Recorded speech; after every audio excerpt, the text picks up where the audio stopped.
Bonjour tout le monde. Aujourd'hui, on va compléter le modèle des transferts thermiques ou bien le transfert de la chaleur qui est divisé en trois parties.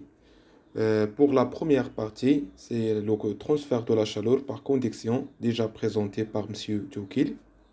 Mais pour moi, il reste deux parties, la convection ou bien le transfert de la chaleur par convection et la partie rayonnement ou bien le transfert de la chaleur par rayonnement.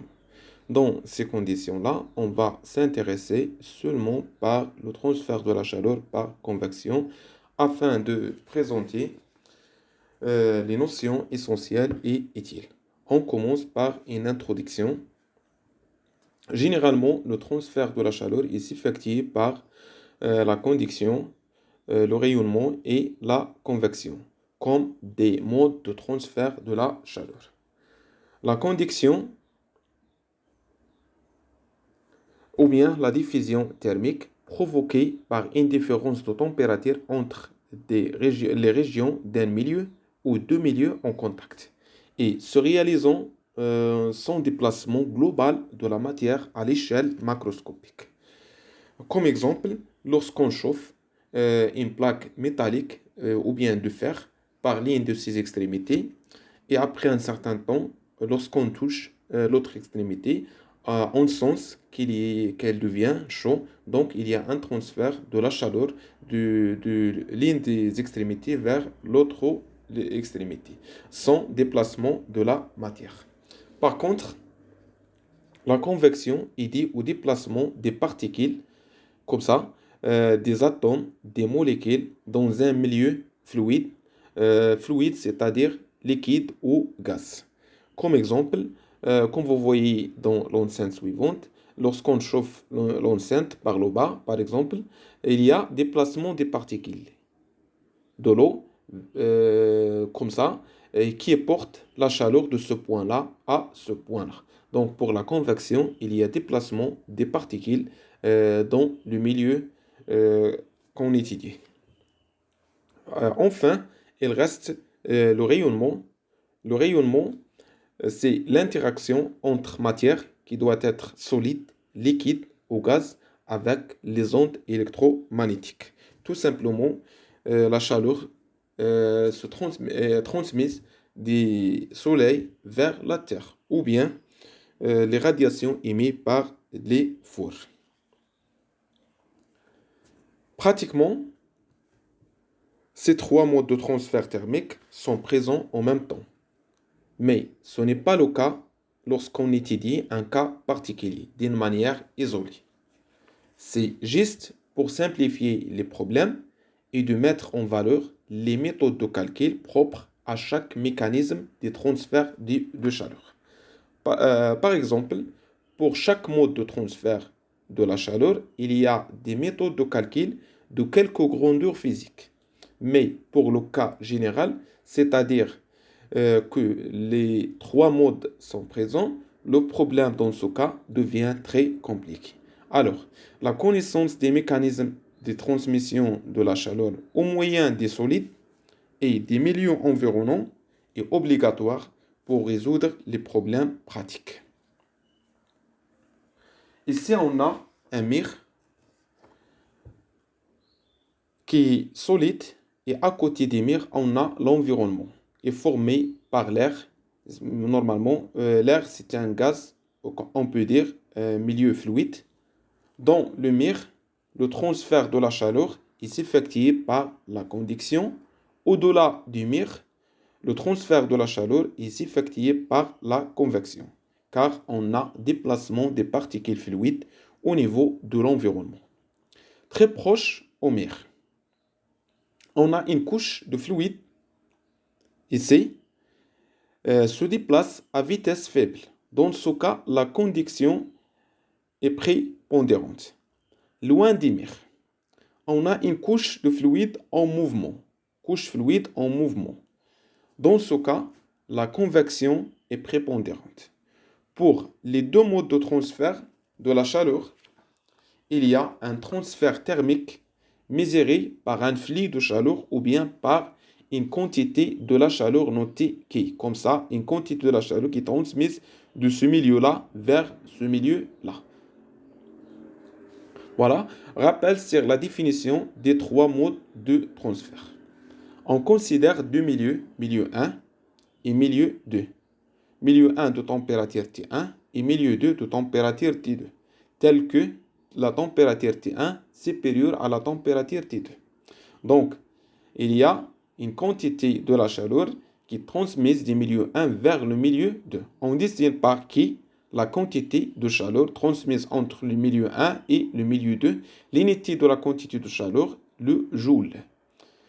Phi majuscule, la puissance thermique correspondante, toujours en watts. En watts, c'est l'unité du joule divisée par l'unité de temps, ou bien l'unité de l'énergie divisée par l'unité de temps, le joule par seconde. Phi minuscule, c'est la densité du fluide en watts par mètre carré. Tout simplement, c'est phi divisé par S. Phi, la puissance thermique, et S, la surface d'échange en mètres carrés.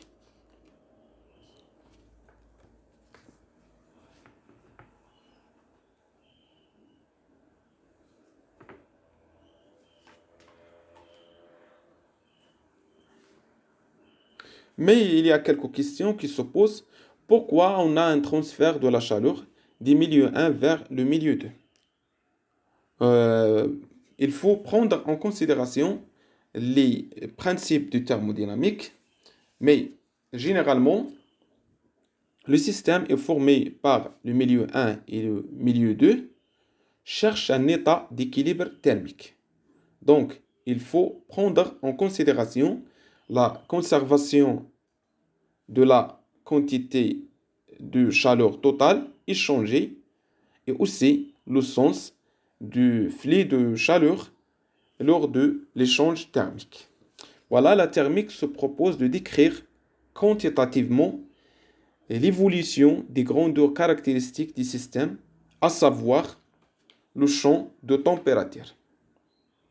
Généralement, l'évolution de la température, il y a évolution spatiale, c'est-à-dire en fonction des coordonnées de l'espace, et évolution temporelle, c'est-à-dire en fonction des coordonnées, en fonction du temps. Les coordonnées de l'espace notées x, y, t, z, et le temps noté t. Donc, on note t égale à t de x, y, z, virgule, t. X, y, z, les coordonnées de l'espace, et t, le temps. C'est ça, la fonction ou bien l'évolution de fonction de température. La température est un scalaire, donc elle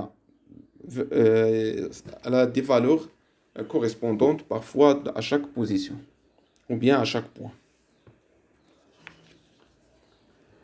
Dans un domaine donné, les valeurs instantanées de la température en tout point de l'espace et dans le temps est toujours scalaire, appelé champ de température.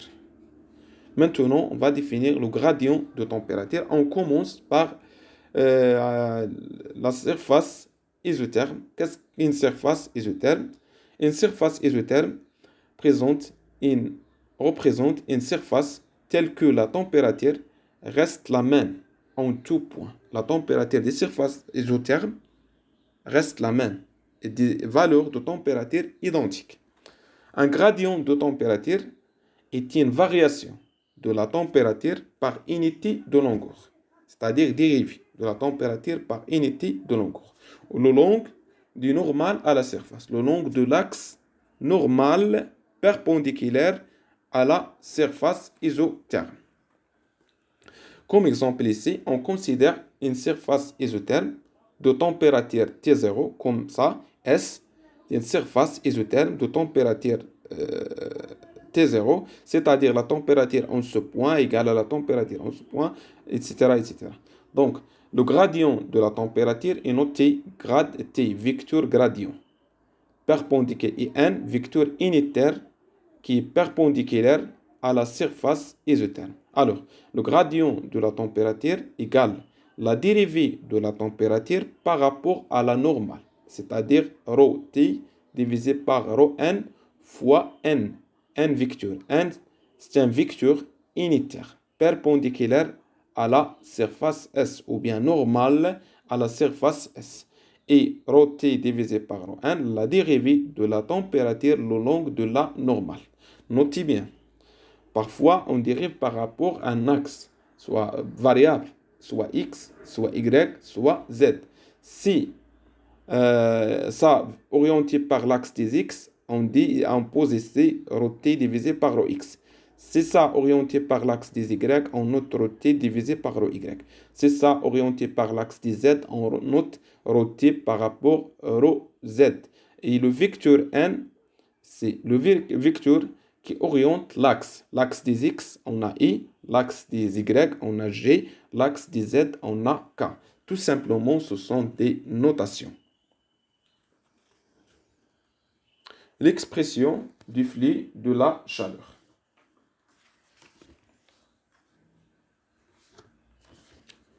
Pour la conduction, la densité du flux de la chaleur est donnée par la loi de Fourier. Phi égale à moins lambda nabla t, tout simplement vecteur gradient, fois n, le vecteur normal à la surface. Voilà, on a deux milieux, milieu 1 et milieu 2, qui doit être en contact physique. Donc, il y a un échange thermique et une densité de flux qui est transmise.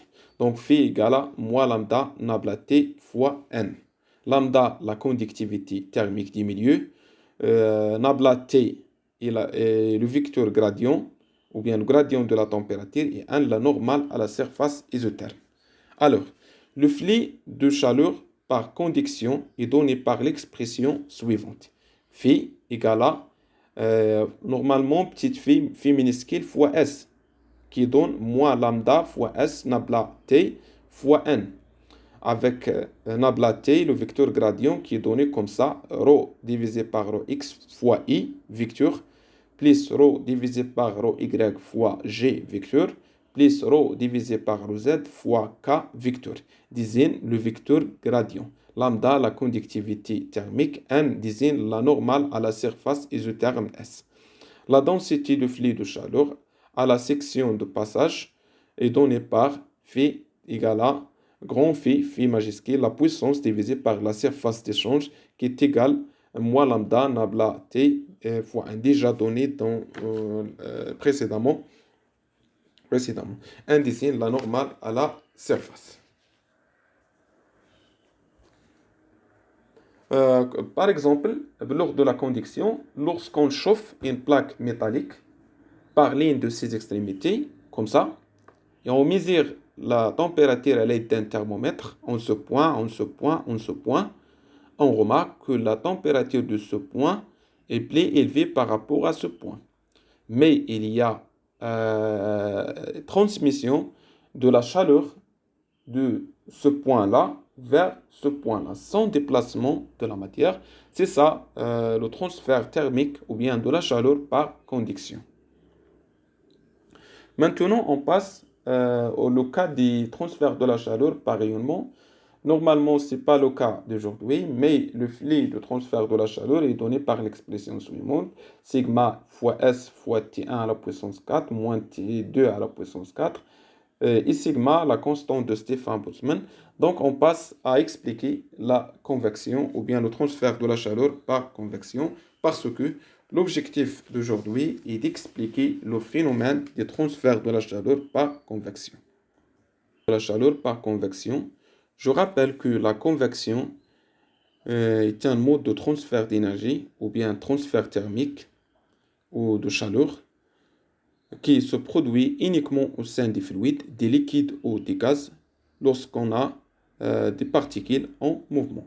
Ce qui est plus pratique, c'est la transmission de la chaleur entre une paroi solide et un milieu fluide en contact. Dans ce cas, on a un transfert de la chaleur par conduction et par convection, ce qui est déjà présenté au début de la leçon.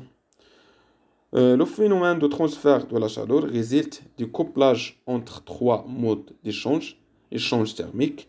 C'est la radiation, échange radiatif, la conduction, échange conductif, la convection, échange convectif. Donc, pour la convection, il y a transport de la matière ou de masse. Le mouvement des fluides est dit à l'un des deux causes, soit un mouvement imposé par un système extérieur, soit un mouvement qui est dit au résultat des phénomènes physiques lui-même, ce qui donne deux types d'échanges par convection. On a la convection forcée, lorsque le mouvement des fluides est imposé à l'aide d'un système extérieur, comme des pompes ou des ailettes, comme ça, des pompes, des ailettes ou des ailettes qui imposent le mouvement des fluides avec une vitesse V dans ce sens-là. Lorsque l'écoulement au sein des cylindres ou bien des canaux est comme ça, l'écoulement peut être laminaire ou turbulent, ça dépend les dimensions du canal et la vitesse de l'écoulement.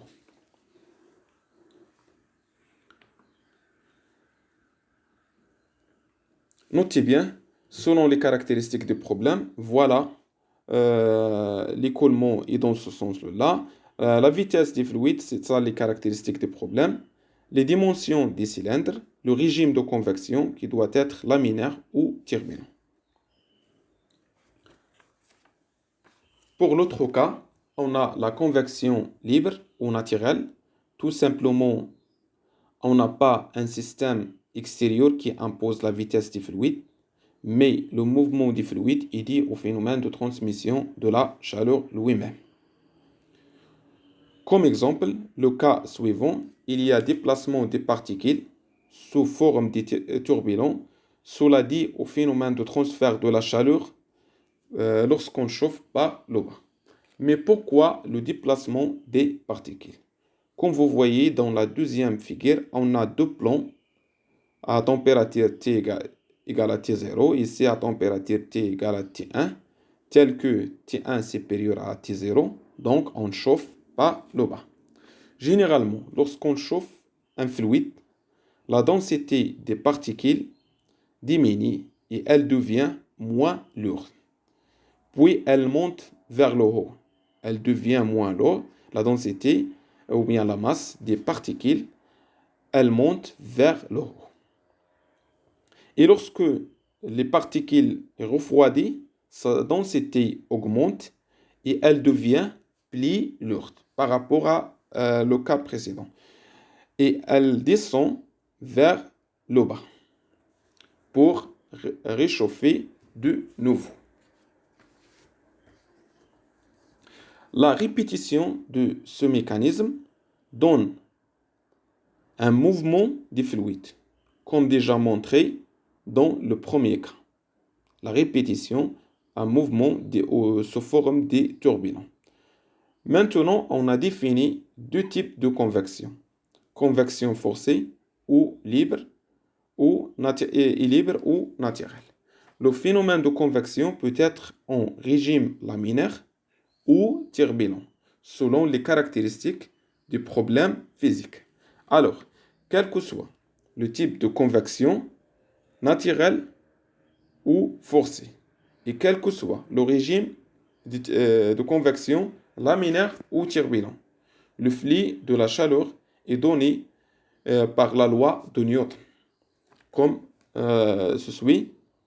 La densité du flux est égale à H factoriel Tp moins T infini. Tp, la température du paroi. On a ici une paroi et on a ici l'environnement, généralement un milieu fluide. Voilà, comme nous avons déjà expliqué dans le premier figure présenté au début de la leçon.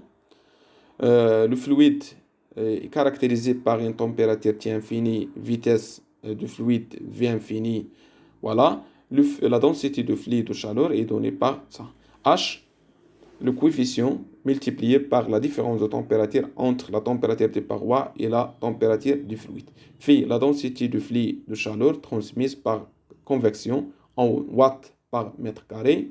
H, le coefficient de convection en watts par mètre moins 2, degré C moins 1. T infini, la température du fluide loin de la surface du solide, c'est-à-dire dans le milieu fluide. Ce n'est pas très proche aux parois. Tp, La température de la surface solide en degrés C, V infini la vitesse du fluide et S, la surface de contact solide fluide. Donc ça, la surface S ici, si on a carré, la surface S est égale à la largeur fois la longueur. Oui, la surface peut être des cylindres, peut être sphérique, peut être des carrés. Ça dépend des problèmes physiques qu'on a. Le problème ici est de chercher le coefficient de convection H. Ce coefficient dépend des caractéristiques des fluides, de l'écoulement, la température et la forme de la surface d'échange. Dans la suite, en visant les objectifs suivants, en premier pas, la compréhension des mécanismes physiques des transferts de la chaleur et en deuxième pas, la présentation didactique des méthodes de calcul des grandeurs physiques liées au phénomène étudié.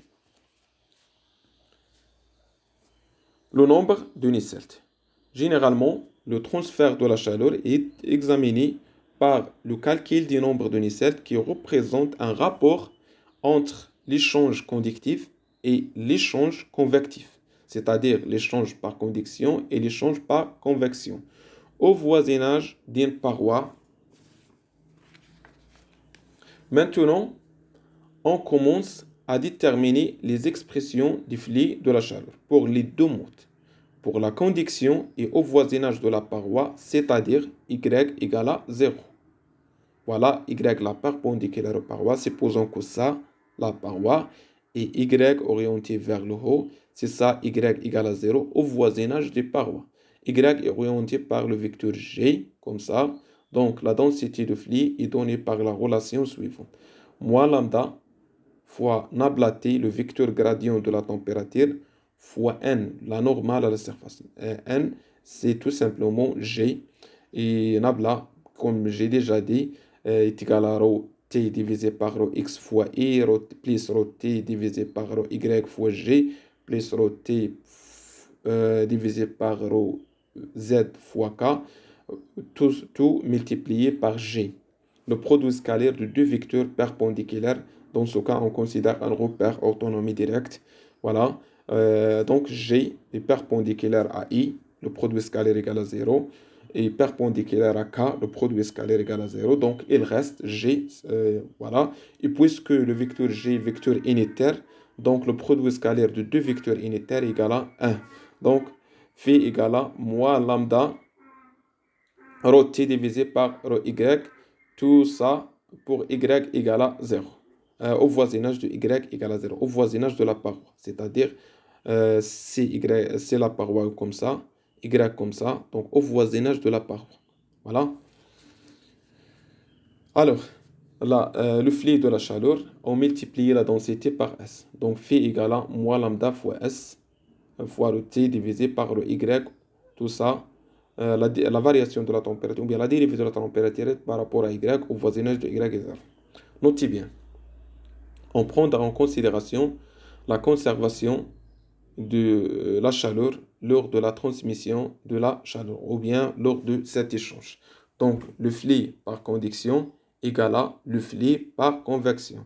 Donc, ça égale à ça. Donc, ça par conduction et ça par convection qui est égal à H fois S factoriel de Tp moins T infini. Ce qui est donné en prenant le rapport. Donc, on divise ça par ça et ça par ça. On trouve HS divisé par lambda S qui est égal à moins rho T sur rho Y au voisinage de Y égale à 0 divisé par Tp moins T infini. Maintenant, on prend en considération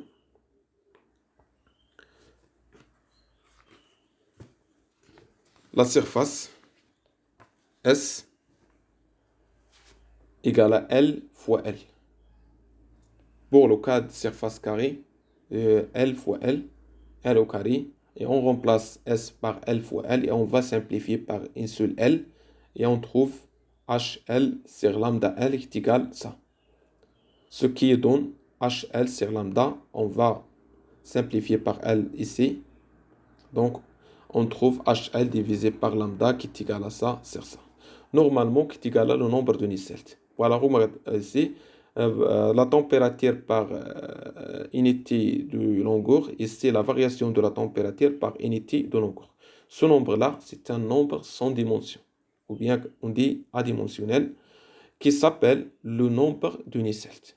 Nombre de Nusselt, nombre sans dimension, qui mesure le degré d'échange euh, entre deux milieux. En pratique, le nombre de Nusselt est mesuré comme mode du coefficient d'échange. Donc, si on a une idée sur le nombre de Nusselt, on peut calculer le coefficient d'échange H. Parce que c'est ça l'objectif, est de déterminer ou bien évaluer le coefficient d'échange H. Donc, si on a Nusselt, donc H égale à Nusselt fois lambda sur L. Avec L, la longueur de la surface étudiée.